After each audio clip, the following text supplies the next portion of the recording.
Assalamualaikum dan salam mahabbah. Kita bertemu dalam Tanyalah Ustaz Salam Ya Rasul bersama saya Ahmad Fedri Yahya, dan kita bersama dengan dua panel yang tidak asing lagi untuk mengupas dan juga dapat menganalisis di sebalik sirah yang bermakna untuk kita renungi dan dalami.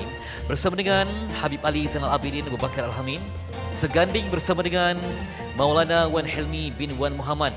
Baik, kita mulakan dengan Habib untuk kita mengetahui tentang perjuangan baginda.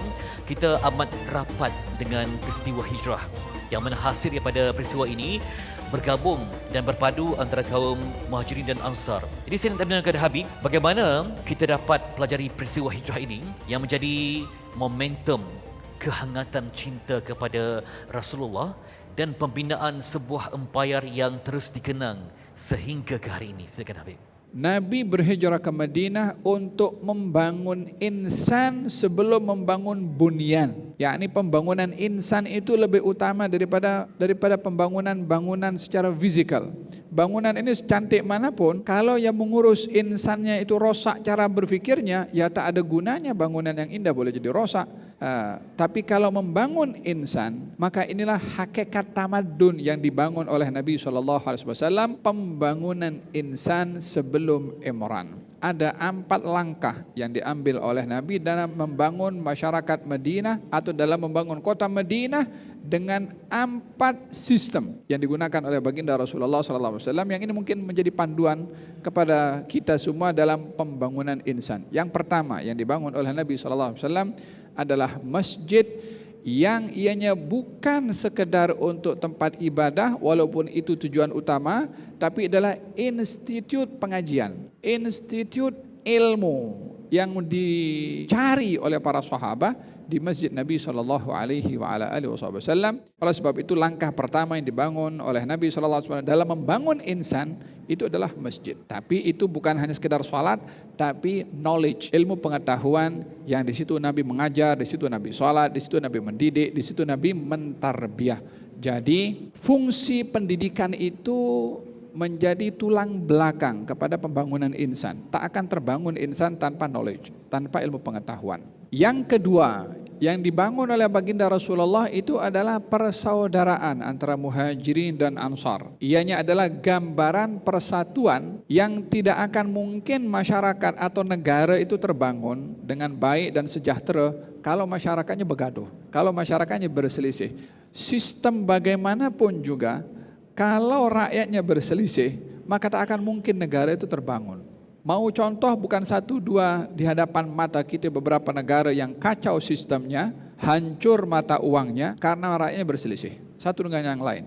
Beberapa tahun yang lalu dan masih hangat diingatan dan kesannya sampai hari ini pun beberapa negara yang suffer, menderita disebabkan oleh karena perselisihan rakyatnya satu dengan yang lain yang tidak mau bersatu. Jadi Nabi membangun masyarakat Madinah dengan persatuan bukan atas dasar bangsa, tapi atas dasar agama. Karena yang ditadbir oleh Nabi dalam persatuan itu bukan hanya kaum Muhajirin dan Ansar saja, tapi kabilah-kabilah tidak beriman pun juga di sekeliling Nabi diikut tadbir juga oleh Nabi. Tapi kekuatan ada kepada umat Islam kalau bersatu. Allah berfirman, wala tanaza'u fatafshalu wa tadhhab rihukum. Kamu jangan berselisih, maka kamu akan gagal dan akan diangkat pertolongan Allah daripada kamu. Kalau pertolongan Allah diangkat, daripada siapa kita akan meminta pertolongan. Yang ketiga yang dilakukan oleh Nabi SAW, membuat piagam Madinah berbaik dengan jiran-jiran yang bukan Islam. Dan ada 3 puak Yahudi masyhur piagam Madinah dalam kitab sirah.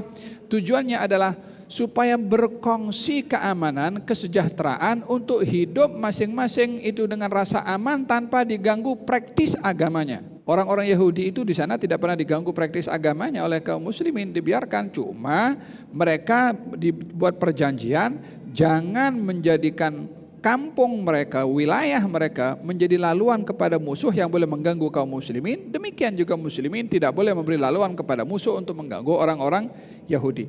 Kesejahteraan sejagat itu dibuat perjanjian oleh Nabi yang dinamakan piagam Madinah. Tujuannya ingin bersama-sama berkongsi dengan keamanan. Yang terakhir dilakukan oleh Nabi pada peristiwa hijrah itu untuk membangun masyarakat Madinah adalah membangun pasar. Pasar yang dimaksudkan di sini adalah pembangunan ekonomi, di mana kaum muslimin atau masyarakat atau negara itu kalau tidak kuat ekonominya, maka akan hancur negara itu. Nabi membangun institut pendidikan melalui masjid, membangun kekuatan melalui persatuan, membangun sistem perundang-undangan dengan berbaik dengan jiran, dan yang terakhir adalah membangun ekonomi melalui pasar yang dibangun oleh baginda Rasulullah. Ketika sampai di Madinah, Nabi bertanya, pasar kamu di mana? Katanya diberitahu kawasan pasar orang-orang Yahudi. Kata baginda Rasulullah, bikin pasar. Ditunjuk tempatnya oleh Nabi SAW. Disitulah dibangun pasar sehingga ruling harta jual beli kaum muslimin kembali kepada kaum muslimin juga. Dengan begitu akan jadi kuat negara bila ekonominya bagus, setelah insannya itu dididik dengan ilmu pengetahuan. Kalau tidak, maka orang akan mencuri dengan berniaga ataupun menipu dengan berniaga. Kalau insannya tidak terbangun, Nabi bangun insan dulu, bangun kekuatan, bangun keamanan, dan bangun ekonomi.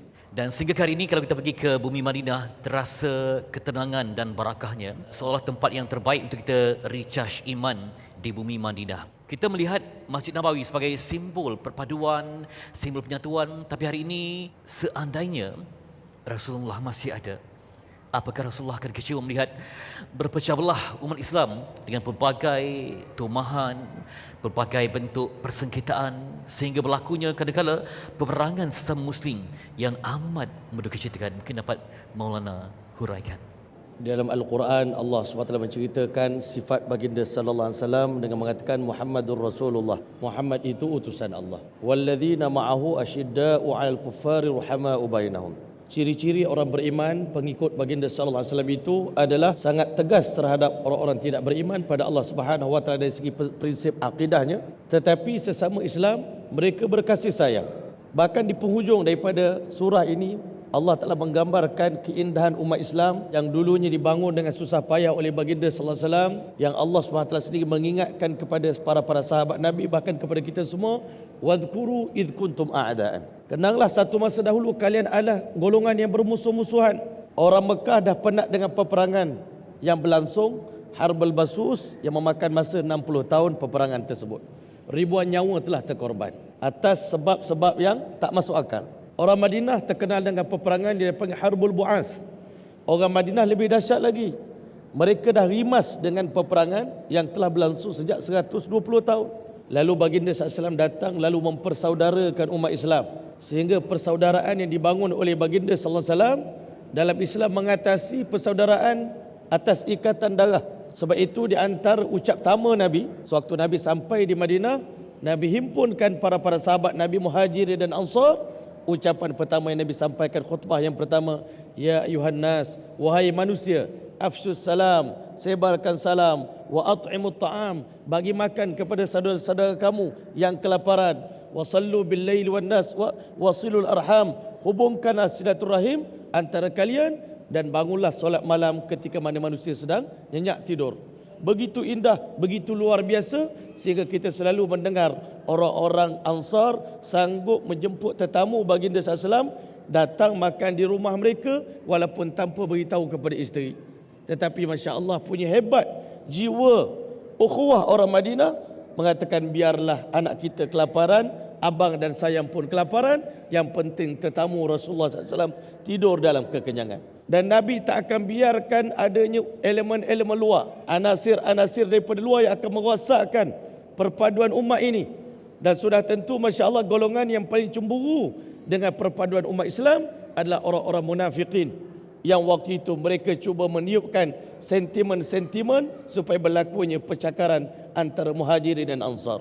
Sehingga Masya Allah dalam sebuah peperangan yang terakhir yang dijalani oleh baginda sallallahu alaihi wasallam, ketua orang-orang munafik Abdullah bin Ubay bin Salul waktu itu telah meniupkan sentimen, kita orang Madinah lepas Nabi wafat, kitalah yang akan memimpin Madinah.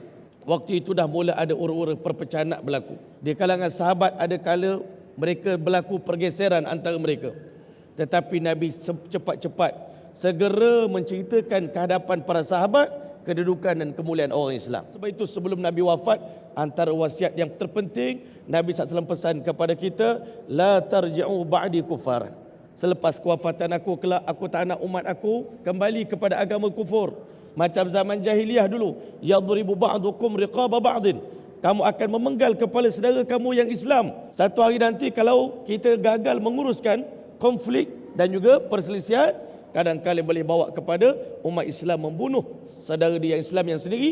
Dan Nabi SAW bersabda, idzal taqal muslimaini bisayfihima, apabila dua orang Islam bertembung dengan kedua pedang mereka, fal qatilu wal maqtul kilahuma finnar, pembunuh dan yang terbunuh kedua-duanya akan dimasukkan oleh Allah ke dalam api neraka.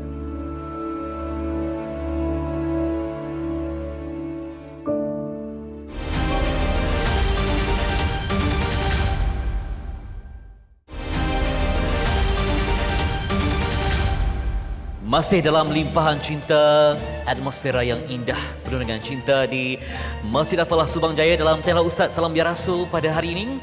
Dan kita nak sama berbincang. Kita melihat Rasulullah, seorang insan yang agung, yang hebat, tetapi banyak sekali ujiannya. Sebelum lahir, kematian ayah. Ketika kecil, kematian ibu. Dan ketika menjadi seorang suami yang amat mencintai, kematian isteri. Ditambah pula lagi pernah menyaksikan kematian anak yang dicintai. Namun Habib, bagaimana seorang Rasul yang memiliki sisi manusiawi, yang ingin menangis, yang berduka cita, Allah pastinya ada cara untuk hiburkan kekasihnya, yakni Nabi Muhammad sallallahu alaihi wasallam. Mungkin dapat Habib ceritakan. Laqad kana lakum fi Rasulillahi uswatun hasanah. Ada pada pribadi Rasulullah teladan yang baik. Dalam suka juga dalam duka. Kesedihan Rasulullah sallallahu alaihi wasallam tidak hanya menjadi satu situasi yang kita melihat beliau sedih, melainkan kita perlu untuk mengambil ibrah dan juga mengambil inspirasi dari kesedihan itu, bagaimana menyikapi situasi yang sama yang dihadapi oleh Rasulullah sallallahu alaihi wasallam. Baginda Rasulullah pernah kehilangan anaknya. Sikap Nabi ketika Nabi itu memangku Ibrahim yang sedang nafasnya itu sudah tersendat-sendat untuk keluar, dan itu dipegang oleh tangan Nabi SAW. Coba bayangkan seorang ayah memegang anak yang masih kecil, nafasnya sudah sampai di penghujungnya untuk keluar, anak yang tak berdosa, dan itu disaksikan oleh ayahnya sendiri. Nabi SAW lihat oleh para sahabat menitiskan air mata, dan Nabi mengatakan, innal aina la tadma' wa innal qalba la yahzan wa inna li firaqika ya Ibrahim la mahzunun. Sesungguhnya mata ini menangis, hati ini sedih, dan berpisah denganmu wahai Ibrahim adalah sesuatu yang sangat menyedihkan. Lalu kata Nabi, wala naqul illa ma yurdi rabbana. Ini ibrah yang perlu kita ambil. Tapi kami tidak mengatakan kata-kata melainkan kata-kata yang menyebabkan Allah ridha kepada kami atas kesedihan kami. Apa itu? Inna lillahi wa inna ilaihi raji'un. Ibrah yang kita ambil daripada kesedihan yang dilalui oleh Nabi, tidak memukul dirinya, tidak mengeluarkan kata-kata yang tidak baik, tapi sabar, redha, dan mengatakan inna lillahi wa inna ilaihi raji'un. Kesedihan itu satu ujian yang tidak kekal. I'lam, kata Nabi SAW, sesungguhnya al-faraj ma'al karb, yakni jalan keluar diangkat kesusahan oleh Allah setelah kita berhadapan dengan kesusahan. Tidak mungkin kita merasa diangkat kesusahan kalau kita tidak susah. Jadi tak ada orang kekal dalam kesusahan. Itu janji yang diberikan oleh Allah Subhanahu wa taala kepada hambanya. Salah satu contohnya, Nabi ketika ditinggalkan oleh Siti Khadijah, ya, bagaimana kesedihan yang luar biasa dilalui oleh baginda Rasulullah sallallahu alaihi wasallam, yang tidak pernah kesedihan dilalui dalam kehidupan beliau secara emosional seperti mana perpisahan beliau dengan Siti Khadijah.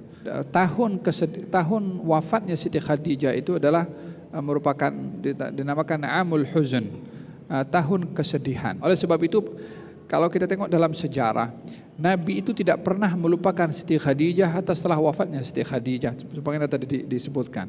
Sebab itu yang memberikan kekuatan kepada Nabi, hubungan kasihnya kepada Siti Khadijah hatta setelah kewafatannya, diingati selalu. Namun yang menarik pada kesedihan yang dilalui oleh baginda Rasulullah SAW dan janji Allah bahwasanya orang tidak akan kekal dalam sedih adalah bantuan dari Allah untuk mengangkat kesedihan yang dilalui oleh Nabi SAW melalui peristiwa Isra dan Mi'raj. Peristiwa Isra dan Mi'raj itu hadiah dari Allah kepada Nabi untuk mengangkat kesedihan dan kesusahan yang dihadapi oleh Nabi. Ditinggal oleh Siti Khadijah, oleh bapak saudaranya Abu Talib, dihalau daripada kota Mekah, dihalau daripada Taif, tidak boleh lagi masuk ke kota Mekah, sehingga seakan-akan dunia ini menjadi sempit bagi baginda Rasulullah pada ketika itu. Di saat kesedihan yang memuncak yang dilalui oleh Nabi pada ketika itu, datang jemputan dari Allah Subhanahu wa taala untuk mengangkat baginda Rasulullah dalam peristiwa Isra dan juga Mi'raj, yang ianya adalah memberikan kekuatan baru kepada Nabi dalam memperjuangkan dakwah di saat beliau redha dengan kesedihan dan juga tidak menyikapi dengan sikap yang salah dari segi syarak. Dengan demikian kita memahami bahwa inna ma'al usri yusran, inna ma'al usri yusra. Setelah kesusahan pasti ada kemudahan, setelah kesusahan pasti ada kemudahan. Demikian inspirasi yang Habib kongsikan. Ada kemudahan itu bersama. Di saat kesenangan diiring lagi dengan kesenangan, di saat kesusahan pun ada kesenangannya.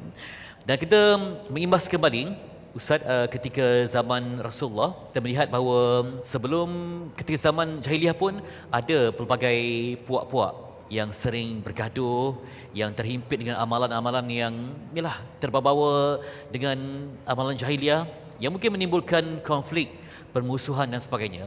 Jadi saya tanya dengan Maulana, bagaimana Rasulullah sebagai seorang khalifah, seorang pemimpin yang bijaksana mampu untuk damaikan pihak-pihak yang bertelagah ini?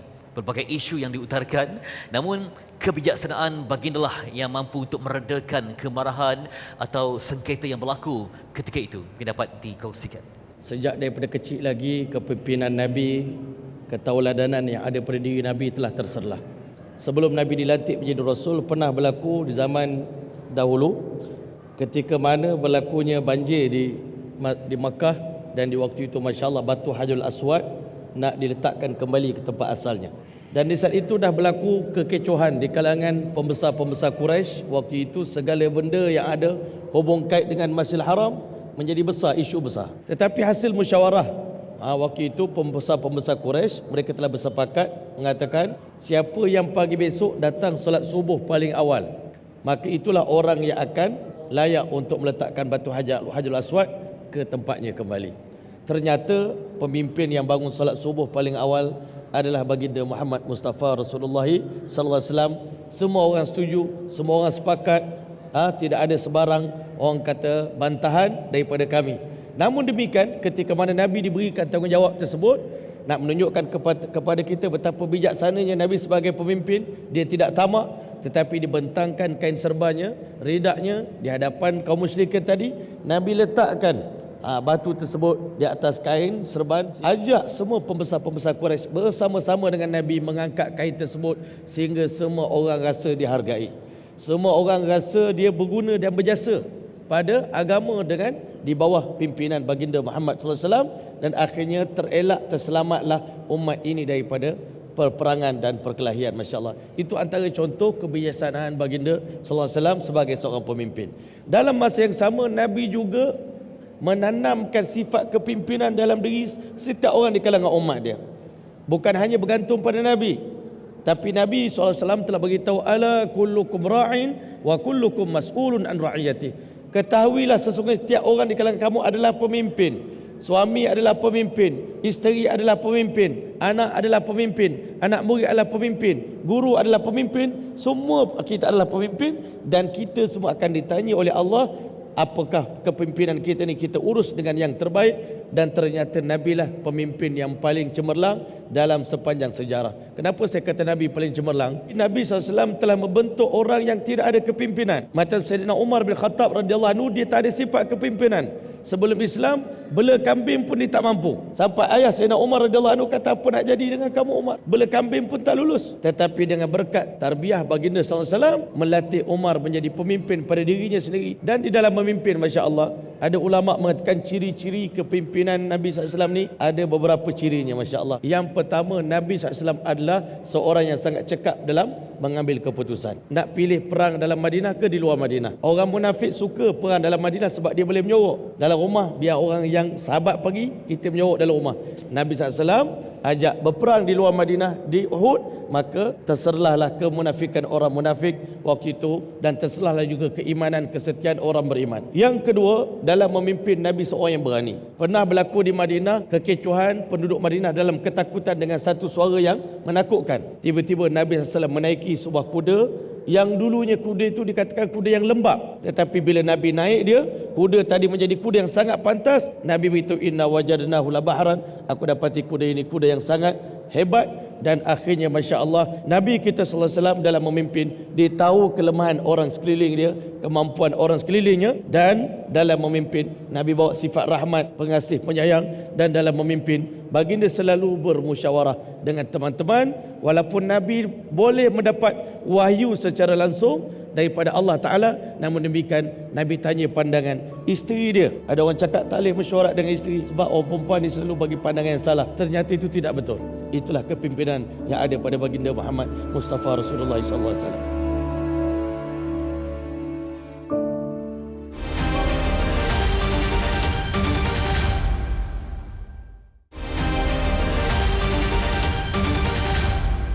Kembali kita bertemu dalam Tanyalah Ustaz Salam Ya Rasul.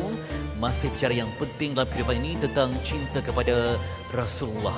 Baik, kita juga nak membuka kepada hadirin sekalian. Bisa kata kalau ada soalan kepada panel kita yang bersedia untuk menyantuni soalan yang mungkin sekian lama bermain di fikiran, inilah waktu terbaik untuk kita berkongsi ilmu. Mana tahu soalan anda adalah cetusan mewakili hasrat pihak yang lain. Dipersilakan kepada soalan yang pertama. Bagaimana jika seseorang itu adalah orang yang berdosa ataupun orang yang bermaksiat kepada Allah dan dia tidak bertaubat kepada Allah, tetapi dia sangat mencintai Rasulullah dan dia sangat banyak memperbanyakkan salawat kepada Rasulullah, adakah itu termasuk daripada orang-orang yang bertaubat ataupun bagaimana? InsyaAllah. Kita perlu memahami bahwa taubat yang didefinisikan di dalam Islam menuntut kepada kita beberapa syarat yang perlu dipenuhi. Yang pertama adalah menyesal daripada perbuatan dosa. Yang kedua, meninggalkan dosa saat dia menyesal pada kali itu. Yang ketiga, berazam untuk tidak kembali melakukan dosa. Yang keempat, bila dosa itu terkait dengan orang lain, maka dia hendaklah mengembalikan hak orang atau memohon maaf atau dihalalkan oleh orang tersebut. Ini syarat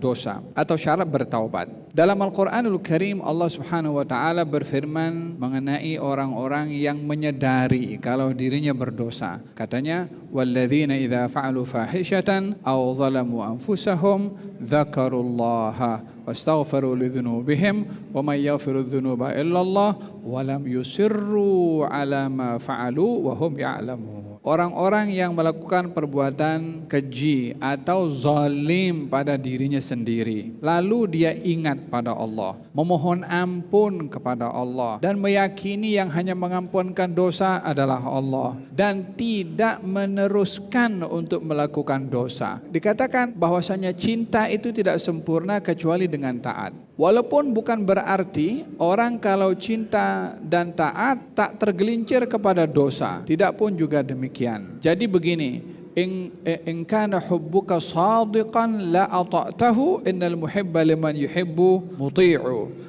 Kalau cinta kamu itu kepada Allah atau kepada Rasulnya benar, kamu pasti akan taat kepada Allah dan Rasulnya. Karena cinta tidak mungkin diterjemahkan dengan melanggar perintah orang yang kita cintai. Kita cinta kepada ibu bapak kita, tapi kita buat hal yang bikin ibu bapak kita marah. Itu bukan cinta namanya, itu menyakiti. Tapi dikemas dengan pakaian cinta. Sahabat ketika datang kepada baginda Rasulullah SAW ketika menerjemahkan cinta, ya kan, ditanya oleh sahabat kepada Rasulullah, wahai Rasulullah, hari kiamat itu bila terjadi? Maka Nabi tanya, apa yang kamu persiapkan? Katanya, saya tidak banyak buat amal. Maksudnya amal baiknya tidak banyak, tapi maksudnya bukan dia berbuat maksiat, dia tidak banyak beramal baik, dalam hal ini menjaga diri dari perbuatan maksiat. Ya, dia jaga daripada berbuat maksiat, tak buat maksiat. Hanya amal baiknya tak banyak.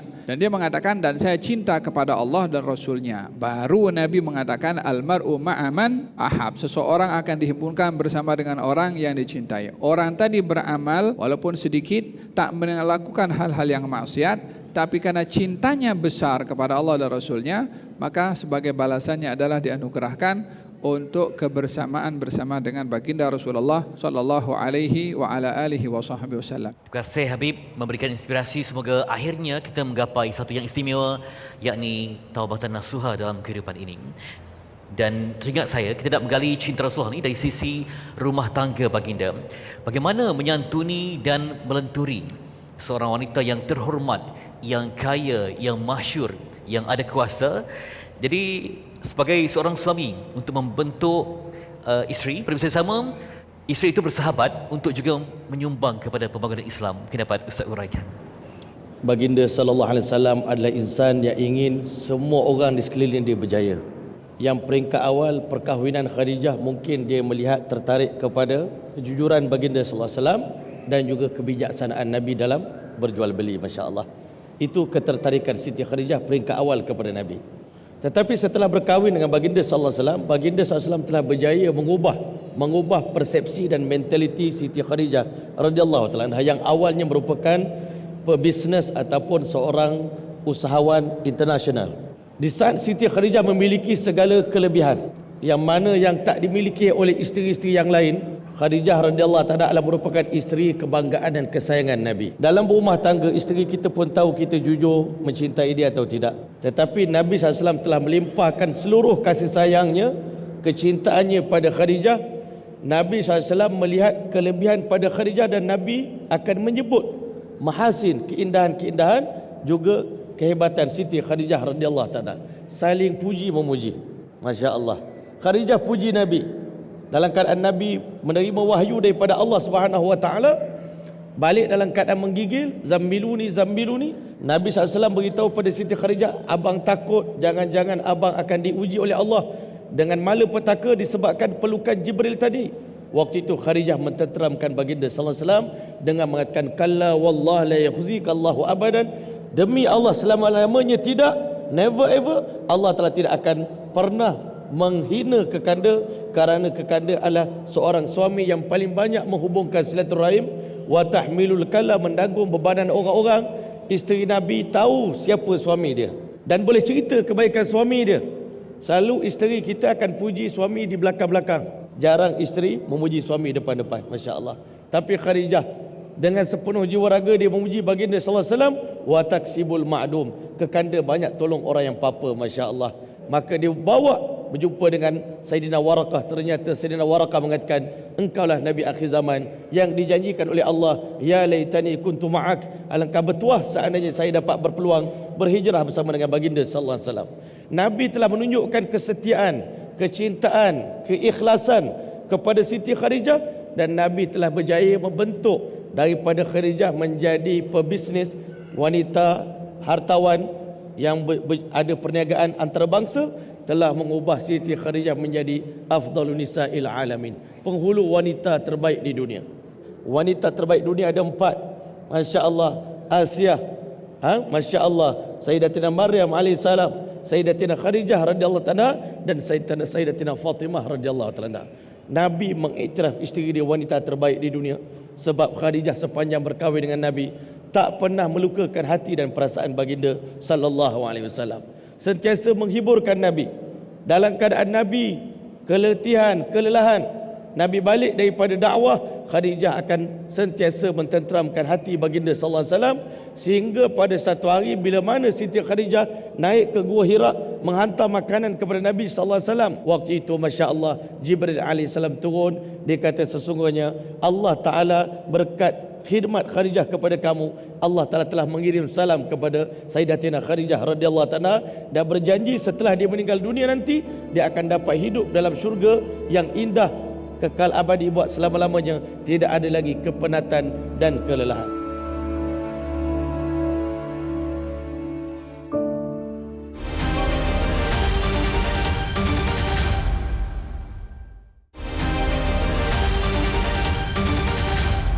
Dan masih bersulamkan nuansa cinta yang indah dari Masjid Al-Falah Subang Jaya.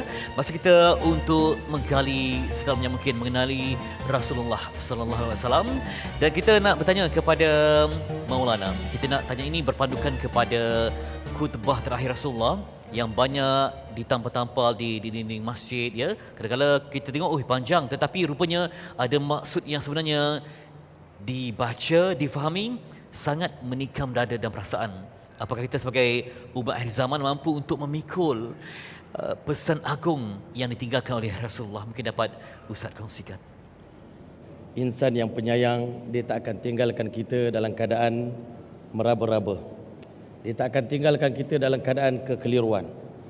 Bahkan Nabi SAW lah insan yang mengajar kita kebaikan, dan sebelum Nabi wafat, Nabi tinggalkan pesanan yang sangat istimewa buat kita semua, yang mana kata alim ulama dalam kitab sirah, setelah Nabi mengalami zaman-zaman kesedihan dan kepahitan dalam perjalanan dakwah baginda sallallahu alaihi wasallam, ada waktunya di akhir sebelum Nabi wafat, Allah nak hiburkan hati baginda sallallahu alaihi wasallam dengan menjemput baginda menunaikan haji bersama dengan ahli keluarga dan para sahabat. Di sana berhimpunnya pengikut Nabi yang sangat setia bersama dengan Nabi, seramai 124,000 orang di kalangan para sahabat, lelaki dan perempuan. Maka di sana sebagai insan yang dah nak meninggalkan kita, walaupun Nabi hakikatnya tidak pernah meninggalkan kita, tetapi di saat itu Nabi sudah mula merasakan ada bisikan-bisikan dalam hati, seakan-akan inilah detik terakhir aku bersama dengan umat. Lantaran itu Nabi SAW sewaktu mengajarkan manasik haji, Nabi SAW telah beritahu, khudhu anni manasikakum, hafal betul-betul pengajian manasik haji ini, fa inni mar'um maqbudun, kerana saya ni tak lama lagi 3 bulan kata ulama selepas peristiwa Hajatul Wida Nabi meninggalkan kita buat selama-lamanya. Namun demikian masya-Allah, intisari daripada khutbatul wida yang disampaikan oleh baginda sallallahu alaihi wasallam, yang pertama pesanannya kepada kita adalah supaya kita bertakwa kepada Allah Taala, kerana takwa adalah penyelamat kita di mana pun kita berada. Yang kedua masya-Allah hadirin yang dirahmati oleh Allah, Nabi membayangkan betapa tingginya maruah dan harta orang beriman. Sebagaimana yang kita selalu dengar dalam khutbatul wida, Nabi bertanya kepada para sahabat, hari apakah ini, negeri apakah ini, bulan apakah ini, nak bagi kefahaman kepada sahabat betapa mulianya kedudukan orang beriman di sisi Allah Ta'ala. Dan Nabi SAW tahu di akhir zaman selepas dia meninggal dunia nanti, umat akan banyak terlibat dengan riba. Lalu dipesankan kepada kita supaya meninggalkan riba, kerana riba ini satu perkara yang sangat dibenci oleh Allah Subhanahu Wa Taala. Nabi juga menceritakan dalam khutbatul wida, iaitu diharamkan kita membalas dendam terhadap musuh-musuh kita. Jangan kita membalas dendam kepada orang beriman. Dan di antaranya lagi pesanan Nabi, at-tahdhir minasyaitan. Nabi kata syaitan sudah kecewa dengan kita, syaitan sudah kalah dengan kita, maka jangan dimenangkan syaitan lagi dengan cara kita mentaati syaitan selepas kewafatan baginda sallallahu alaihi wasallam. Dan Nabi menceritakan tentang kemuliaan bulan haram ini, masya-Allah, inna zaman qad istadara ka hayati yauma khalaqas samawati wal ard. Nabi menceritakan tentang kalender Islam, ada 12 bulan, daripadanya ada 4 bulan yang dihormati. Salah satu daripadanya adalah bulan masya-Allah bulan Muharram, dan juga bulan-bulan yang lain, masya-Allah. Dan juga Nabi berpesan supaya memelihara wanita isteri kita baik-baik, jaga isteri baik-baik. Dan yang terakhir sekali, 2 perkara terakhir, iaitu Nabi melarang kita jangan sekali kembali kepada agama kufur setelah diislamkan oleh Allah SWT dan mendapat hidayah.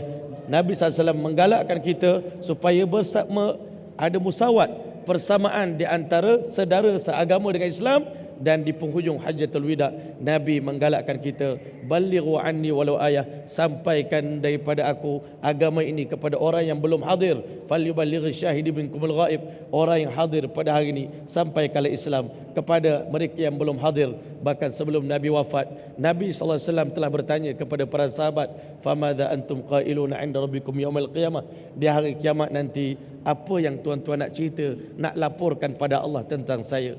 Setelah kita dengar cerita tentang Nabi tadi, rasanya tak ada keburukan yang kita nak lapor pada Allah, yang melainkan kesempurnaan. Di saat itulah bangun seorang sahabat bernama Umar bin Khattab radhiyallahu ta'ala mengatakan, nashhadu ya Rasulullah, wallahi di hari kiamat nanti di hadapan Allah, di padang mahsyar, kamilah akan menjadi pesaksi di hadapan Allah, bi annaka ballaghta risalah, Tuhan telah menyampaikan risalah Allah, wa addaital amanah, Tuhan telah sampaikan amanah Allah kepada kami dengan terbaiknya, wa kashaftal ghummah, Tuhan telah singkap kesusah payah pada diri umat ini, wa addaital amanah wa kashaftal ghummah wa nasahtal ummah, Tuhan telah nasihat umat ini, wa jahadta filai hatta atakal yaqin, Tuhan telah korban untuk agama sampai Tuhan meninggal dunia, masya-Allah, sampai datang kematian pada Tuhan.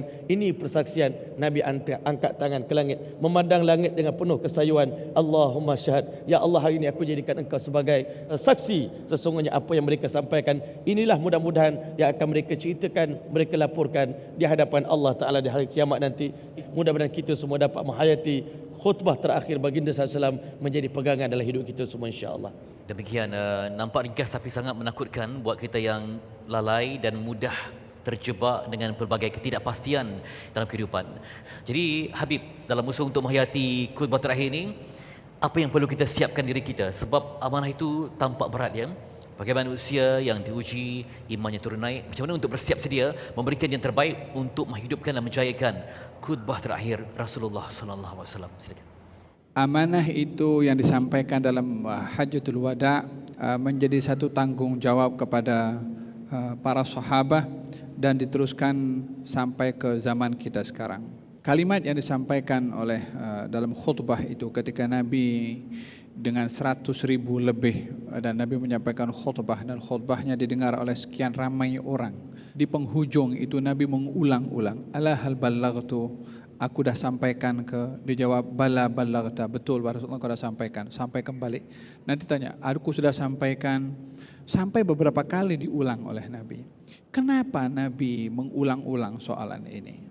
Di dalam surat Al-A'raf Allah Subhanahu wa taala berfirman, "Wala nas'alanna alladhina ursila ilaihim wala nas'alanna al-mursalin." Kami Allah akan menyoal umat yang kami utus kepada mereka rasul, nanti di hari kiamat akan disoal, rasulnya pun juga kami akan soal.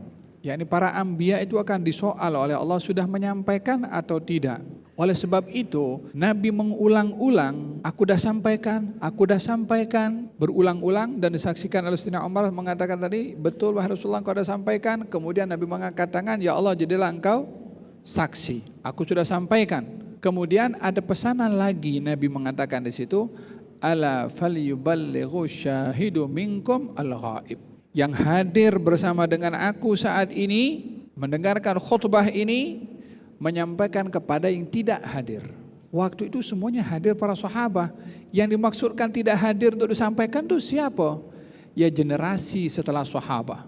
Oleh sebab itu jumlah 120.000 sahabat yang hidup di zaman Nabi itu berpencar setelah wafatnya Rasulullah ke semerata tempat. Dan tidak ramai yang tetap di Madinah setelah mendengarkan khutbah Hajjatul Wada. Pesanan Nabi, hendaklah kamu menyampaikan kepada yang tidak hadir. Maka mereka berpencar untuk menyampaikan risalah Nabi, dan sedikit yang menetap di Madinah dan meninggal di Madinah. Kemana selain yang lain pergi kemana? Sedang menjalankan tugas Nabi untuk menyampaikan kepada orang lain. Peranan kita untuk menyampaikan, baik kepada diri kita dan juga kepada kita punya keluarga. Kita tak boleh khutbah di semerata tempat, umpamanya kita ada keluarga.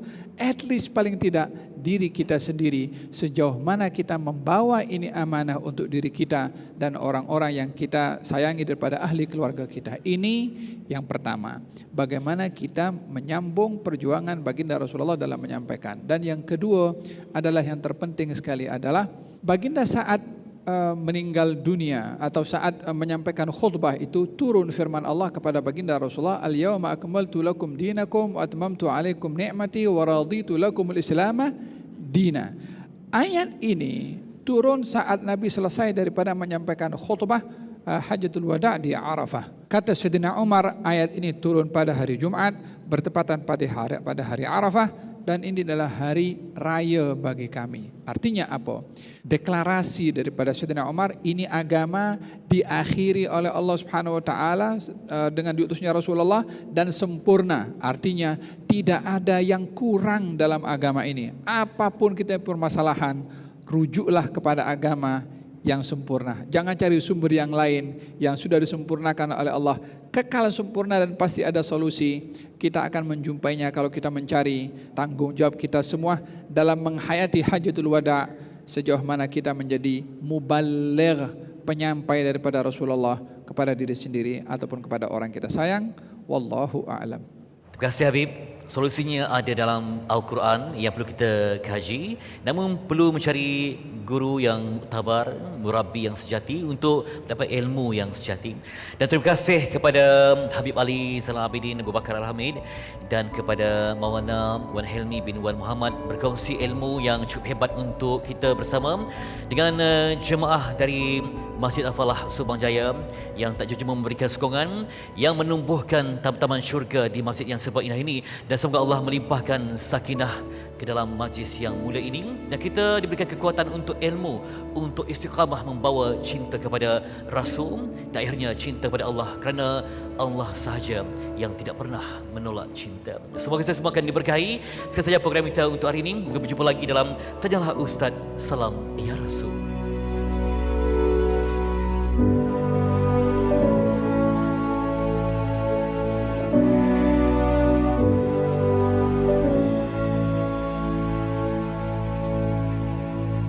صلى الله على محمد صلى الله عليه وسلم صلى الله على محمد صلى الله عليه وسلم صلى الله على محمد صلى الله عليه وسلم صلى الله على محمد صلى الله عليه وسلم. يا نبي سلام عليك، يا رسول سلام عليك، يا حبيب سلام عليك، صلوات الله عليك. صلى الله على محمد صلى الله عليه وسلم صلى الله على محمد صلى الله عليه وسلم. أشرق البدر علينا فاختفت منه البدور، مثل حسنك ما رأينا قط يا وجه السرور. صلى الله على محمد صلى الله عليه وسلم صلى الله على محمد صلى الله عليه وسلم. أنت شمس أنت بدر أنت نور فوق نوري أنت